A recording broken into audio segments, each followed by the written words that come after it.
Crispin, hi. Hi. Thank you so much for being here. It's a pleasure, yeah.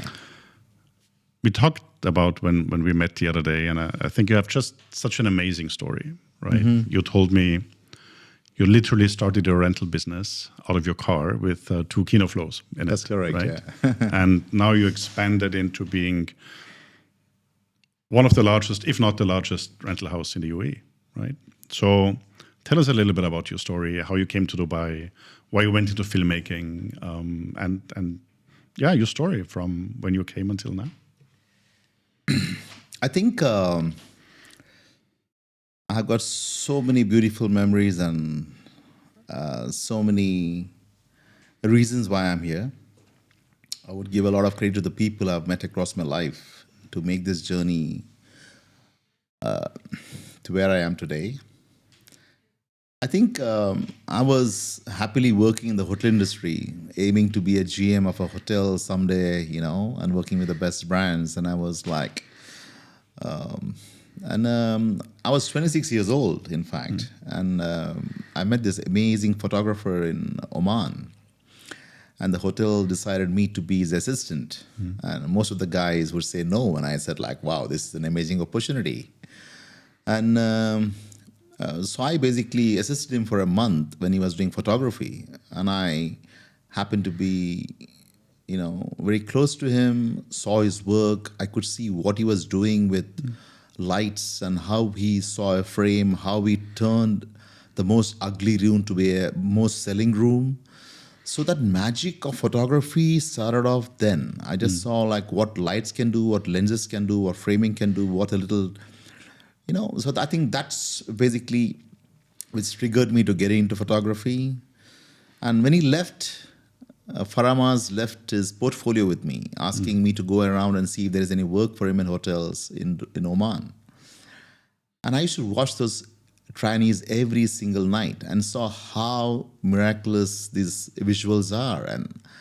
And that is when I think I really started thinking like, this is something I want to do. And I had to leave a lovely suited job to come and work as an assistant, painting floors, making coffee for everyone. I didn't shy, I just saw like, this is an opportunity I should grab. It was a bit late in my career. I was 26 years old. And the pay scale wasn't great. And I did not think about the money. I just thought about where I can go with my passion, what I love the most, and that is how it all started. So yeah, that's what brought me to Dubai, in fact. And then the industry was just beginning. They were not like, there was no crew here, there was no equipment in this town. We had to wait for a makeup artist to be available, like to have a shoot day fixed, because there were only 2 of them here, I remember, good ones. And you came in 1996. 1996, right? Okay. Yeah. And, there's such lovely memories because still the people who I met those days are still my friends. I still miss the person who got me here, Faramaz. And if I didn't meet him in my life, I wouldn't have been doing what I'm doing. Yeah. At the same time, also, I met like lovely people like Tim Smythe, the founder of Filmworks. I met his brother, Anthony Smythe. Shane Martin, I saw him directing the first commercial in Dubai. So all these things like, got me into, discovering myself more. And not to forget Nick Davidson, who basically... was the most influential person of my life. He took me around, gave me those opportunities, gave me that, encouraged me to do whatever I wanted to do. And probably I was very fortunate to be, meet those people in my life to be where I am. I think the industry supported me, so I want to give back to the industry. Yeah. And I think a big driver of your quest to build action film to what it is today is your fascination with technology. Yeah. And also the frustration that you had, at least in the beginning, of things not being available in the country, where production would come and they would ship everything and then they shoot and then they ship everything back again. Right? So true.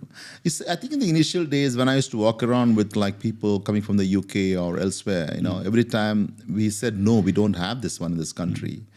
And I saw that it was a developing country. There was people were basically like coming with to shoot, and we looked stupid, we looked bad. So I said like someone has to do it, and I just said like let me start do my own things, and like not thinking about money. I just thought like let's make everything available here, and that was my intention, and that was the motive towards having I still remember in 2014 maybe Syriana. When they came in here and we shipped so much of gear from out of the country. I don't know why I felt so bad about it. I said like if Dubai can get such a big movie and there's no equipment, it doesn't make sense. So they shipped a lot of gear here. And that also was one of the, triggered me to like, well, we should have something world class in this country. And that's one of the reasons also I wanted to make something big, make something, that I need to be in par with how Dubai is going. And that's one of the reasons which I wanted to be the best rental house in the region. But then again, as a rental house, and I think you mentioned that there is sort of a split between a lot of gear is sitting on the shelves while a part of it is rented out, right? It's like, I think it's 60-40 split, where it's at 40% is gone and the rest is like waiting to be rented, because you need a certain amount of equipment in order to fulfill requests that people have, right? So that is quite a big financial obligation that you have, right? So how do you like sleep well at night, knowing that there's a lot of money you need to put in, there's a lot of risk, you have a lot of employees, obviously, that you are responsible for. How do you see that? I think in any business you do, or I would not consider, sorry, I think the wrong word I use, business. I think it's understood around the world, that in any business you do, I don't think so. You need to have everything to cater to different people. You can't say, when you have a menu, not everything sells in a menu, right? Everyone has got their choices. So you need to be prepared for anything they ask for. So that's a similar kind of a thing. We need to have everything available in the shelves. And there's always, I've been very fortunate also that my choices are made with the technical expertise I had, and also traveling around the world, talking to really top-notch people around the world, which also helped me to decide and judge what works and what doesn't. Also, me being a technician, I understand what can work, what can't, or I can. It's sometimes I don't feel bad about it. I think it's the nature of the business, and also when we have it, we feel proud about it. If we don't have it, we feel sad about it. So it's better to have all that is meant to be here, and that helps us look good. So I don't feel bad at all about that, and it's a risk you take when you do something amazing. And they say, when it's burning, you're earning. So, so when it's out, I feel good. When it is not, I don't think so. I feel bad about it. This also like it's a little tricky nowadays because technology is changing fast. So you got to catch up with it. You got to like ensure that you get the best to this region. And I don't shy away from investing because there's always. There's not a bad investment. There's always, it always works. You got to go with your gut feeling, just make it happen. And, and I don't think so. I have, I think I have made some poor decisions, which is okay. But like sometimes you're surprised. Like, for example, there are certain cameras when I purchased them and I saw it didn't move for 6 months. And then all of a sudden, it just like people ask for the same camera. I don't want to mention brands because many people will be in trouble. But it's just, that's the way, it's the nature of the business, But I love what I do. I enjoy what I do. Yeah. Do you see that as a challenge for rental houses, especially nowadays, that bodies evolve so fast that there's a new camera body coming in much quicker than it used to be in the old days? Is that a challenge that you guys are facing, that you're seeing in the rental business, that you have to be at the forefront of innovation all the time? I think there is a good side and a bad side to it. And it's always nice to have the latest technology to make filmmakers' life easier and better. And we love technology, no doubt about it. But also, there is so much choices also. So let it be with lenses, let it be with cameras, let it be with lighting today. It's evolved and it's evolving so fast.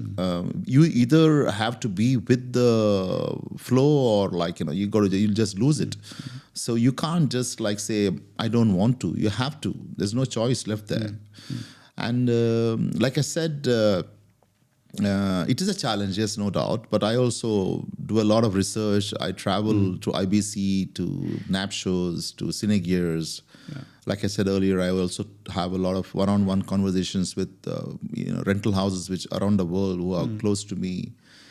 And I think you need to be on top of the game. You can't just let, the moment you say, I don't want to have it, you will never survive. So you got to, I've seen a lot of people shutting down because they don't, update themselves. It's very important to be updated in technology because the consumer has become so smarter nowadays and they know exactly what they want. You can't tell them what to use. You got to give them what they ask for. So you need to be, on top of the game.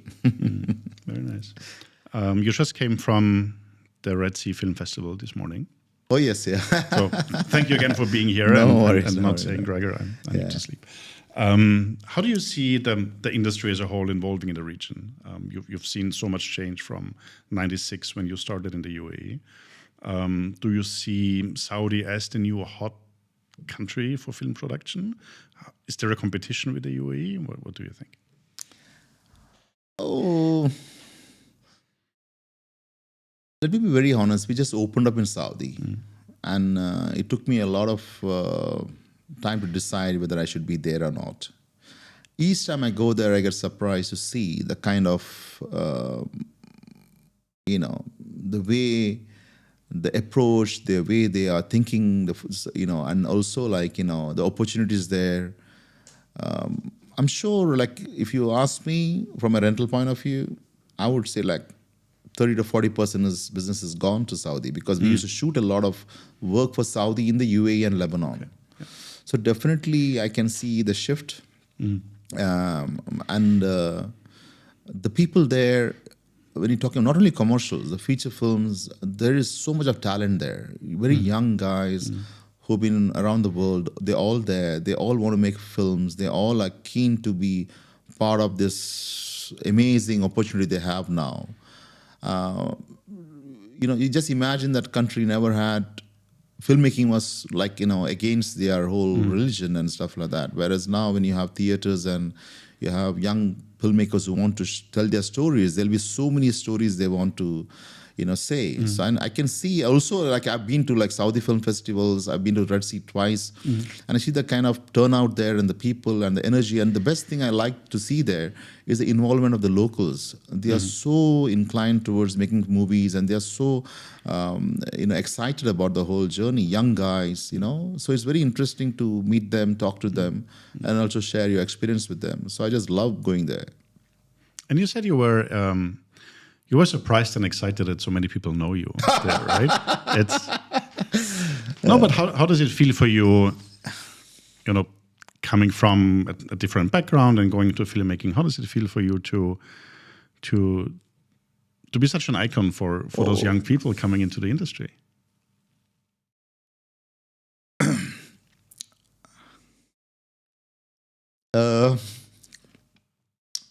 I don't think I thought about this in detail, or I never thought I wanted to become someone. I always, every day I came to give something back to the people or the community or the industry which has given back to me. So my intentions were more towards giving. And I feel nice to see when young filmmakers come and ask me questions, or they want to know about me, or they're inspired by me, no doubt about it. But also, nothing comes easy. You got to work hard towards it. And also, you got to keep on giving 100% every single day. And yes, as I said, I was surprised that they knew me and they came looking for me, or they were like, I thought like, what am I going to do in there? I was really excited because I was called here, there, everywhere, and I was like so excited to see young filmmakers. They wanted to meet me. Also, the most exciting thing which happened there was they want to train the locals there in Saudi Arabia. That was the best thing ever happened, apart from meeting producers or thinking about work. That is kind of a thing which I love as well, to inspire young filmmakers or give them my anything that I have gained from the industry. So that's something I just was excited about. And I don't know. So I hear from people sometimes like, oh, are you Crispin? I said, oh, okay. So I'm like, I look at myself and say like, what is he looking? And I don't know. It just like, that's life, It's, you never know where it takes you, and you just give you 100% every single day. And, and then, I'm a little shy to talk about myself. No, absolutely not. I think community is really important for you. That's what I feel. Giving back to the community, nurturing young talent. You have an excited project coming up with your new studio and facilities. Tell us a little bit about that. Oh, yeah. Like I told you earlier, I started off my back of my little car, having 2 kino floors, driving to set. Then I built a truck, which was my office, which was my store. I used to park it everywhere. I used to be shy to drive it in the daytime sometimes. I used to drive it in the nighttime. And my house was thanks to my family, I used to leave my gear in my bathrooms and halls and everywhere. And I should load up in the night when everyone used to go to sleep. Then I built a truck, and then basically I used to drive it around. I had no one helping me. And then I took one warehouse space, 2 little lanes. I still remember the shells were from the movies of Syriana, just thrown out from the trucks. I got them, painted them, and that was my first shells. They're still with me. And so there's a story behind how all this happened. And now we kept on growing, and we got about 7 warehouses. I was looking for more space, and I found this amazing space. I looked around all over Alcos. I didn't want to I wanted to be where there's a little bit more feeling towards the industry. I didn't want to go to a remote place and, So I was always looking around Alcos because I don't know, I got a very good connect to this place. And this place has given me a lot. The Creative Zone is called now. So I was like very stubborn to have a place in Alcos. And I found this beautiful old tile factory. And I said, okay, let me have this as my store to park my vehicles, and so we can have gear, and I'll fix the warehouse and stuff like that. So one morning I was just walking around. And in fact, I came early. I used to do my walks in the morning there. And I said, like, I just sat down for a second and thought, what a beautiful spot. And I could see the Burj Khalifa there. And I said, like, I'm in Alcos, next to these iconic places like Al Sarkal and all this stuff. This is a community. And why don't I build one of the best studios here?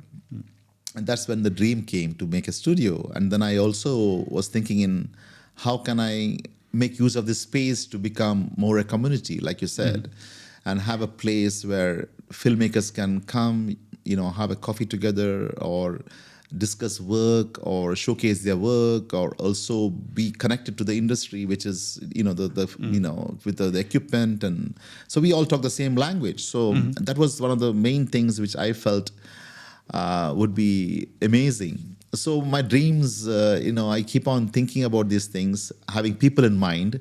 So, and then I find a way. If I think about myself, probably I'll be thinking about myself. I always think about everyone else as an industry and as an individual. Like, there are so many young filmmakers coming to this country every day. So they need to have a meeting point. They should come and be encouraged. They should be like given the opportunity.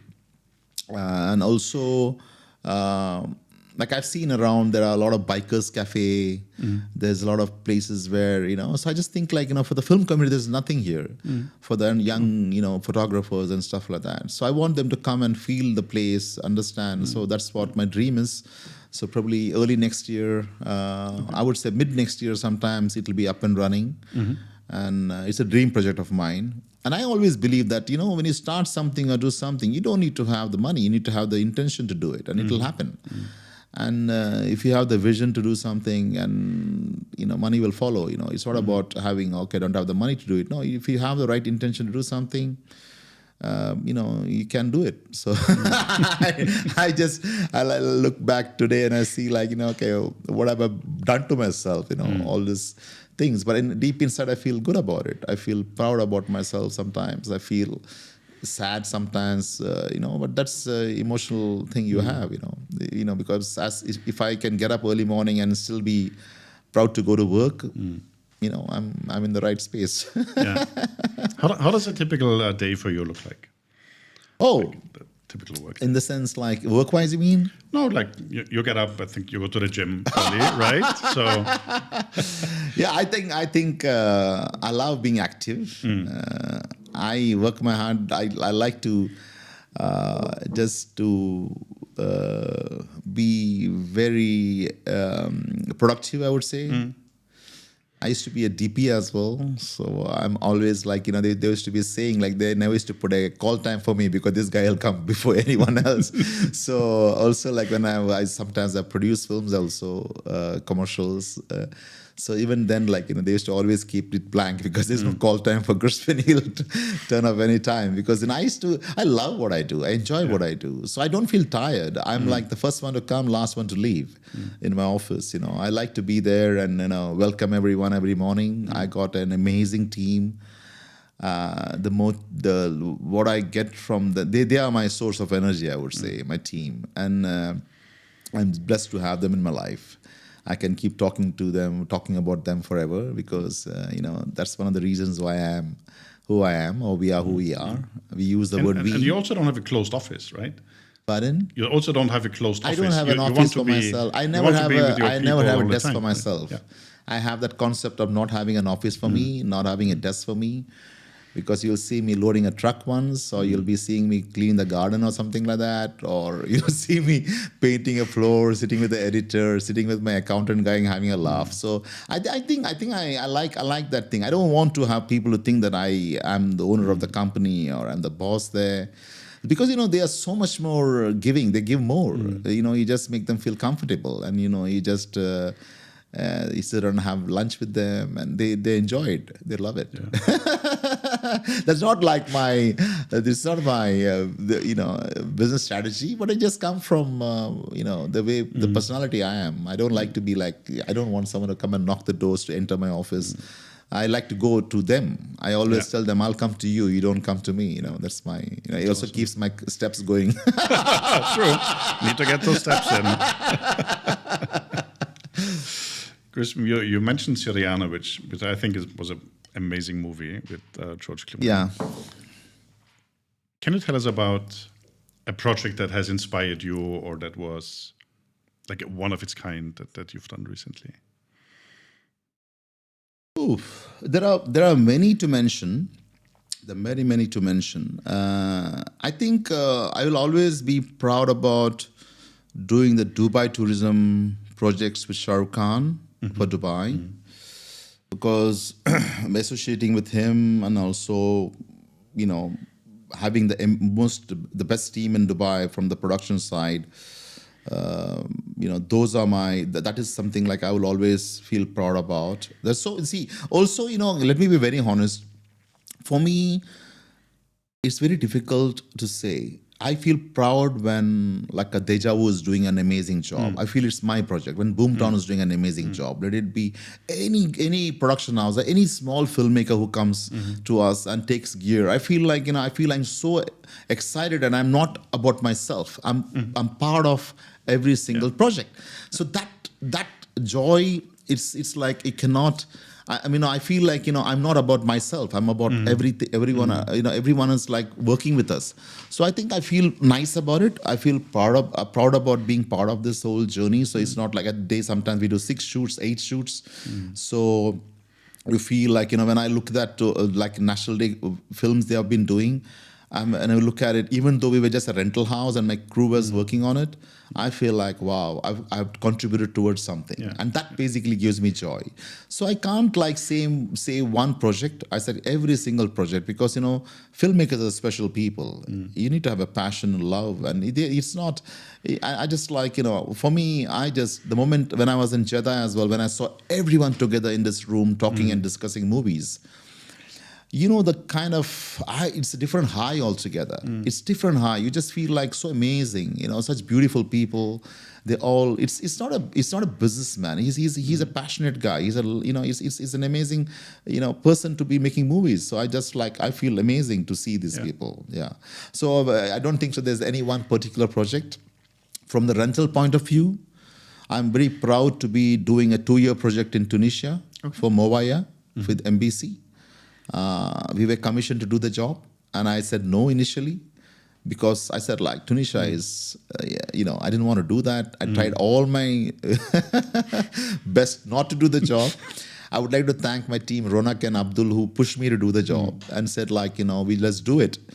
And I think sometimes it's my team who also motivates me or gives me that inspiration to, you know, do better. So it's not only me; it's also the team behind who are like highly motivated. They are so energized. They want to do so much for the company. So it's not about just me. You know, I think I would 100% give it to my team.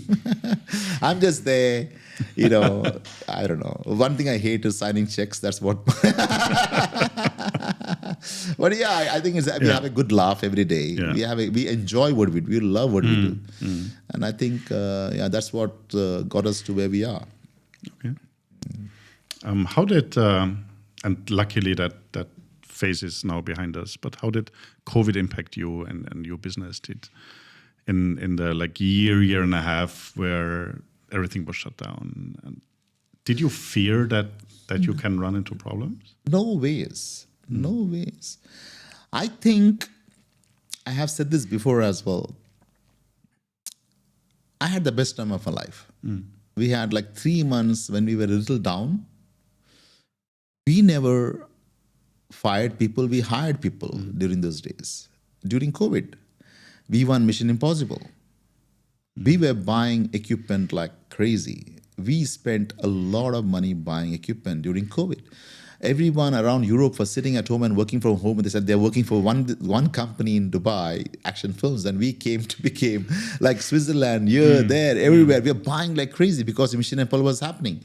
And we started buying a lot of stuff. So I don't think so we ever feared about COVID. And I'll tell you honestly speaking, our company grew more than 50% after COVID. And, you know, it's like also, I should thank the officials, the government, who basically opened filming here. They're fearless, so why should we get afraid of? You know, they opened up filming here, and I just feel like that's one of the reasons where, you know, we took off, and it's unstoppable. I think we did the best after COVID. We're talking 1.5 years. No, we were like 3 months because of the restrictions. We had a good time. I cycled from home to work. We used to come and like, you know, in different sessions. So I used to meet all the 2 sessions. We used to have two units coming for a few hours and going back. So I stayed with both the units. We cleaned up the warehouses. We had a laugh. We had a good time. We enjoyed ourselves. So it was all good. I think I didn't worry. Honestly speaking, I didn't worry about. Okay. I never worried. I'm very positive like that in my, you know, the way I think about life and everything. So I never thought about like, you know, what's going to happen. I just felt, yes, I was worried about what's happening around the world, no doubt about it. But the thing is, work-wise or business-wise, it doesn't affect me at all. Okay. You're actually the first company who ordered an Alexa 35 here. Yeah. You now got 4 in your portfolio. By the way, this podcast is not sponsored by Ari. Philip, that's your cue. Where do you get your inspiration from to know what to order next, like to understand what DOPs are asking from you in 6 months? Because unlike a lot of other industries, you can't just go out and buy a camera and it's available right away, right? Sometimes there is a backlog. So you need to be forward thinking. I think not on the Alexa 35, even the Mini LF, we were the first ones to buy. The X lights, which is coming with the Arri, also we'll be the first ones to order and buy. Yeah. See, the thing is, you know what? We always believed in being the best, and we worked with the best. We don't like buy cheap stuff. We always believe in the brands because Dubai is quality, or anywhere in the world. You know, quality. You need to always think about being the best. So, and Arri puts a lot of efforts and into making a product. So you got to. They're my partner in another way. They, you know what I mean. They are. I speak to them one on one, and I know exactly what efforts they put into making those cameras and what they do. So you can't go wrong. They can't go wrong. They always try. They always have the same strategy. Even I have got a lot of things in. You know, I followed them as well. The way the business concept of them, and. How even the premister lenses, I was the first one to buy. There are a lot of things which I have done first. I think, you know, being a technician has helped me a lot. I'm a filmmaker. I was a DP, so I also understand a product. I also understand the region. Basically, there are so many products which are not meant for this region. It doesn't work here. There are so many cameras like Arri has made as well, which has worked well in other parts of the world, but it never worked here. Okay. The Canons also, it doesn't mean it has to be popular here. It must be popular in the UK. So you have to do your research right. You got to know your market well. You got to understand like what people are looking for. And that's, you see, I was always I always did not look at what I like. I always like what has been asked for. So I also talk to all the technicians. When I buy something, I always get like someone like a Tigger is a key grip in Dubai. I talk to him, can I make this decision? Can I buy this? Or a Heraj, or let it be anyone. Let it be the grip equipment, camera equipment. So it's not only it's not about me. It's all about, I ask everyone, I'm not ashamed to ask them. Because DPs, I ask a lot of DPs, and a lot of DPs tell me what to buy as well. So it's not only about, you know, I'm making the decision. I think if I make a decision, it's okay if I'm using it myself. But it's not me. It's everyone else is going to use it. So I'll always take the opinions. I always share my views. I'm very well connected to all of them. You know, it's very important, like to get them involved as well, because they also have got their own. They understand better than me certain things. So even my team. So I always ask them what is right, what is wrong. So technical knowledge is really important. Very right? important, yeah. Do you think that, and we touched briefly the other day when we met, do you think that social media now sort of gives the impression that it's less important? Do you feel that people come and think, oh, it's easier, we don't need to know the basics anymore? I think, see, there is a big shift in the industry. The way I come from a cinema, film, Arri 3s and Arri 435s and 535s background. So my mindset is like, you know, is different than the filmmakers today. But when it comes to, I think we used to paint images. We used to be artists, is right, I would say. I'm not saying today the people are not artists, but everything is like plug and play and it's easier now. And I think like, you know, people are finding the easier way of doing things. And there's nothing wrong in it because, but I also feel like, you know, it's also probably because I have been exposed to that kind of world. I've been there, like, you know, on the film days, I see it. But I feel that, like I saw you earlier with the color meter. I saw you with the, you know, these things are like a light meter. Who pulls a light meter today? You know what I mean? No one does. Everyone's on an iPad, and everything has become so much more easier. And also, I think there was a bit more discipline in the film industry, which I'm thinking is missing. Okay, interesting. Sorry to say this one. No, but it's just that discipline says, like in earlier days, like there was no distractions. We never had mobile phones. We had no internet. So people used to more engage on what's going on there. Yeah. The monitor was our, you know, everything else was there. So everyone was watching the monitor. So you'd learn much more faster. But today, what's happening is once that's done, everyone is on like checking the Instas or the Facebooks or like, you know. So I just feel like, you know, the lack of efficiency, I would say the right word. You know what I mean? Lack of efficiency is gone. And also, you know, you need to be keen to learn because we are in such a beautiful industry. And I think if you give your attention there, you'll grow much more faster. If you don't pay your attention into those little things, you know, you'll have a day's job, you'll get your thing. But I just feel like, you know, it's losing somewhere.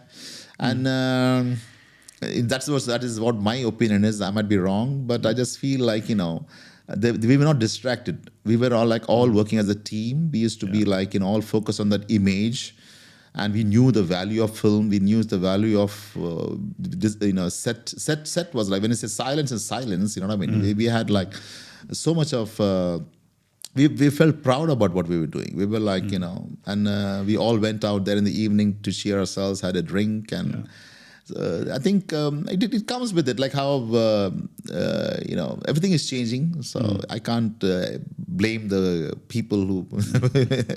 So that's life. Yeah, but you also support young filmmakers and film students. I try hard to. Yeah. I love people who got a. I think more than the story, I look at the excitement in that person's face. How excited that person is.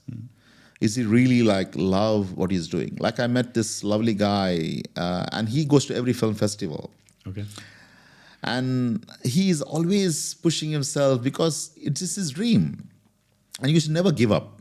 He never gives up.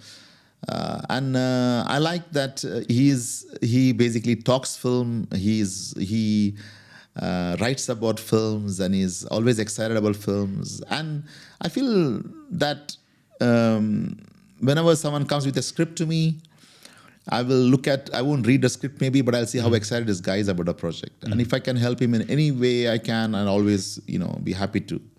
So yeah, this is life, So you have to, it's all about, I always believe in giving. So I just feel good about it, And if I can contribute towards, I always believe that if that instead of lights in the shelves, it can go and make some beautiful images. Why not? Also, I'm very I look at the real situation and see if I can, if that person really deserves it. Why not? There are a lot of young filmmakers out there. There are a lot of students who are out there. We sponsor a lot of films for the universities here. Okay. I go also giving, sometimes I go and give lectures in universities and the final year students, if possible. If they invite me, I'm always there to help them and support them. And I think it's very important to see, young filmmakers doing very well. Yeah. But only thing is, I also feel they're finding the easy way out.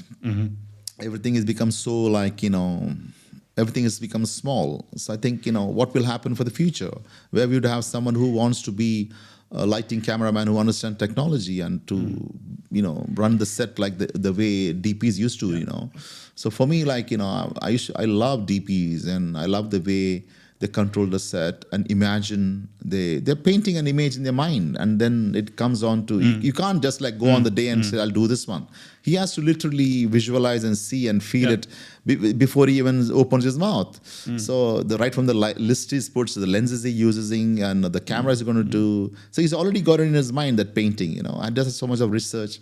So I think people are finding the shortcuts nowadays, and I just feel what will happen in the future? Will we have enough DPs who are so skilled to make those movies, Yeah, that's an interesting point, talking about the future. I mean, if you look at movies like The Creator, who have been shot on an FX3, the latest Apple keynote was done on an iPhone 15. And the last year and a half, we've seen how artificial intelligence has sort of exploded into our industry, into the creative industry, from looking at scripts to extending virtual sets. How do you see the future? What do you see the next 5 to 10 years? Will we still be using cameras in 10 years to make movies? Or will we sit and chat with an AI? I don't know. So honestly speaking, this is something probably I would not have an answer, because I'm not a fan of those technologies. I think we got to just wait and watch what happens, because even nowadays virtual filming happens. It does not only about having a screen there and you just point and shoot. You got to do a lot of planning much ahead of the filming, and that also is something that people got to use to it. And I don't know when it's going to happen, because it's too early for people to get that mindset, because in Dubai or in this region, you always everything is very last minute. Yeah. And also, it's not only about the screen, it's all about even the lighting, how to understand how to light those subjects, how to basically, the art department plays a big role, and how you prop them also, foregrounds and backgrounds. There are limitations But yes, it makes life much more easier, and it works for certain jobs, not for everything. I always believed in going out there and making films on real locations, and that's my I just love doing that. But it depends on like when the 5D came, everyone shot on the 5D, and then that's how it's all started. And even with the camera, there's nothing wrong with any camera. It's all about how you light it, what lenses you're using. I don't know. I just feel like it's a personal choice, I would say. And the future, I don't know. I just think I should not talk much about it because I'm not a great follower about technology. Let me be very honest. I just live by the day, and I just see whatever is best. I just go with the flow. Yeah. What would you? Okay. The only thing is like, maybe I need to stop my business because there won't be cameras anymore. But it's okay. That's life, I can't see there's any. Even I have shot with the PD-150. I've shot with the Canon XL1 and XL2s as well when I was a cameraman. And as far as those days, if you knew how to light it, you can make images beautiful with any camera. It's not about like a particular lens or a camera. If you're in the right time, the right place, and if you light it well, you can make any. It was amazing those days. Maybe now people the eye is used to seeing images in a different way. So it's always, you'd follow the thing. Other day I was talking to Daniel Tudano, and he was telling me about how amazing it was for him to see the results of the Alexa 35 compared to the Mini. He used to be a big fan of the smaller camera, but when he shot in two different cameras, he saw the difference. Yeah. So then you just feel like, wow, this is amazing. Then you got other DPs who love the Sony Venice. So it all depends on it's a personal choice as well, Yeah. And that's about it. Also, I don't know. I just feel all those artificial things are a little fake. It's not real. But like, today the consumer also is watching everything on the iPhones and stuff like that. So also the medium has changed. So it can work. We always, when we shot for cinema. So we always thought sort of the bigger picture. Yeah. Today everything is getting smaller, so you can live with it. You can, you can get away with it. So funny. I talked to a color grader the other day, and he said, we professionals look very detailed at the frame, and then we correct stuff. And at the end of the day, the consumer is watching it at night with night vision on the iPhone, and doesn't even see all the work that goes into it. Yeah, it is very strange because also with so many different monitors around nowadays. So every monitor's got a different look. Yeah. So what are you judging? What are you looking at? Sometimes you can be fooled by that monitor because it's so backlit and it works okay for you to see an image. But the viewfinder is the best way to judge your thing. Of course, earlier days the light meter was. Yeah. But sometimes those monitors can fool you, and but you got to be careful when you're choosing the right monitor to judge your exposure and stuff like that. Yeah, but I mean, we can keep going on about this because I also like, I also, like I said, like earlier, I always talk to DPs, I talk to technicians, I talk to that they help me also to make the choice of what we do. It's not about what I want. It's all about what you guys want. I think that should be it should be very open-minded about that. And, that's the way. Can I be very honest? Sometimes I come and I see everything on the shelves are gone. I say like, hey, you won't believe. Like, I said, like everything that we own is gone. We don't have. Keep on ordering. It's like at ActionFilmz is always like every single day there is something coming. I get fed up sometimes. But that's amazing that the choices we make are working. Like you asked me a question earlier. How do you make the choice? It's not me. It's the people who make the choice. I can only think like 30%, but the consumer is making the choice what they want. So I have to follow them. There are certain things surprises me, like wow, this product, I can't believe the certain lighting products or something like that. They are like, it's just like they're just never in the shelves. They just keep making, just keeping out of the shelves, and so it is just like as I said, like also I think. Marketing has become easier for us basically because there's so much of information out there. the people are following and they know exactly what to buy. And you can't tell your consumer what to use because they already know what they want. Yeah. So for me, it's easier. So I know like, okay, this is working. So I just, we just go with the flow. Do you feel there's a shift in your clients where they now have a better understanding what they want already before they come to you? Do they need less guidance than they used to? See, when I started off, there were lots of companies, many rental houses were there. So my shift was always to work with the smaller organizations. I never thought like I want to do big commercials. I want to cater to the smaller filmmakers. That's why my company was very small. And we were like only targeting the smaller, younger audiences. But that because the bigger players were there, the commercial guys were already there. There were like 3 or 4 companies. So I always think like, let me do work on the smaller companies, the photographers or like young filmmakers.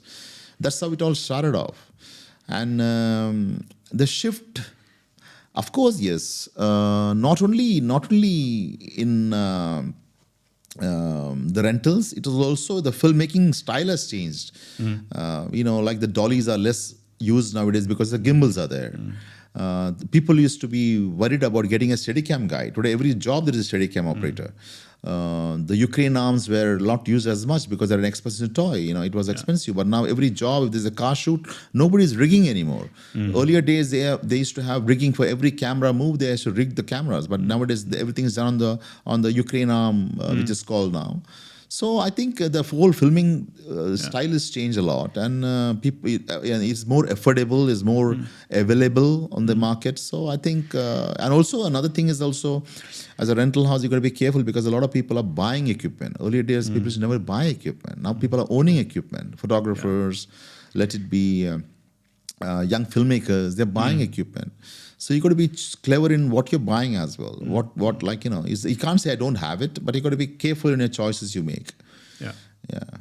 But that also opens up the industry as a whole to more people, right? To get more creative people into the industry because it is more affordable. Yeah, right? I think so. I also earlier days, I know how much I struggled to find Ari as a dealer, or to buy from Ari. Or from, I used to wait for them for years sometimes. But nowadays, everything is available. You got stock here. I should thank all the people who stock equipment here. Also, like service centers are opened up here. So I think it's a big change in what's happened here. And as I said, you got to be with the, what's happening, the current situation. The moment you let go, you'll be out of the business. You got to be careful. You got to be on top of things. What's your number one advice for somebody who wants to break into our industry? To be successful. I don't think it's the word successful. It just, see, I think I would not say filmmaking is a passion. And in anything you do, you always give your 100%. You just don't just do it half-heartedly. You got to go full on. You got to just have that, if you just do it, every job you got to do thinking like I'm going to win something out of this one. I want to make something amazing out of it. And unless you dream, you'll not achieve. So you got to dream, dream big, and be honest to your craft. You got to be honest to your craft. And I think I'm still learning today. Okay. So if you think the day you think like I know, then you'll stop learning, and that's your downfall. I think you should keep learning every single day. I learned from my accountant. I learned from my office boys. I learned from everyone. Everyone has got. I'm so inspired by them. And you got to keep learning. You got to just give your 100%. Always be honest to what you do, and then success will follow. It doesn't need to be like I don't think anyone will plan. You can plan something. You got to just go with the flow and just make sure you give your 100%, and that's about it. Life is beautiful. Wonderful. So to summarize your journey, you don't regret not being a hotel GM now, right? No, I don't know. The thing is, I think also see what happens, everything you do in life helps you. I see it as a positive because you learn about client service, you learn about service, you learn about caring for people. So in anything you have done in the past, definitely your journey helps you in whatever you're doing later on. So I just think that also has played a major part in making the person who I am. Also from your parents, what you learn from your mother and father, your siblings, your, like someone like a Nick Davidson, you know what I mean? Someone like Tim Smythe, like Bobby Dylan, these people are the people who, put me up there. They made me, Bobby used to take me on shoots. Nick used to take me around the world. And Tim was the person who was always giving me the push to do better. So I think they are my inspiration. They are the reason what made me who I am today. So you take it from everyone and just put it in the right. Wonderful. Yeah. Perfect advice. Thank you very much, Crispin. Thank you so much. Thank you so much. It's really a pleasure, and thank you for having me here. Yeah. Thanks. Thank you for what you're doing for the community. Thank you. Thanks.